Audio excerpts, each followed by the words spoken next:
السلام علیکم۔ کیا یہ کافی نہیں؟ اللہ خود کہتا ہے ڈرو مت، میں تمہارے ساتھ ہوں، سب کچھ سن رہا ہوں اور دیکھ رہا ہوں۔ حضرت علی رضی اللہ تعالیٰ عنہ نے فرمایا ہر مشکل کے وقت کہا کرو لا حول ولا قوت الا باللہ العلی العظیم، مشکل آسان ہو جائے گی۔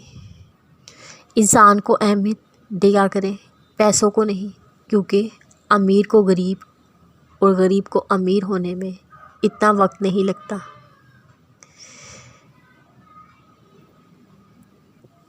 دنیا میں ایسا کچھ بھی نہیں جس پر تمہارے رب کا اختیار نہ ہو، وہ تمہاری دعاؤں کو نصیب سے ہارنے نہیں دے گا۔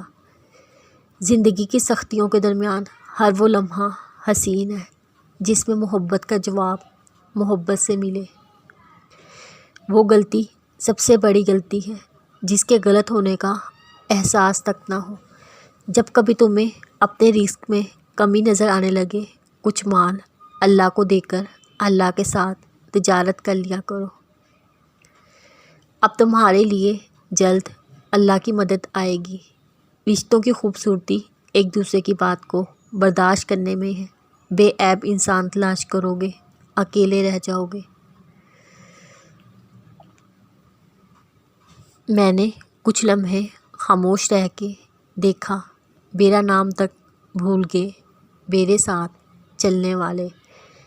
رسول اللہ صلی اللہ علیہ وسلم نے فرمایا ہر نبی کا ایک وصی ہوتا ہے اور علی میرا وصی ہے۔ سنو، تمہیں کیا لگتا ہے جو تم کر رہی ہو اس کو منزل ملے گی؟ کیوں نہیں، ضرور ملے گی انشاءاللہ۔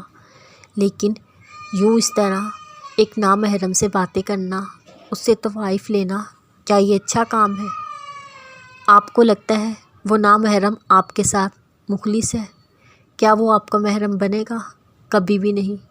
آپ جب بھی ان سے نکاح کا کہو گے تو وہ بہانے بنائے گا، لیکن نکاح نہیں کرے گا۔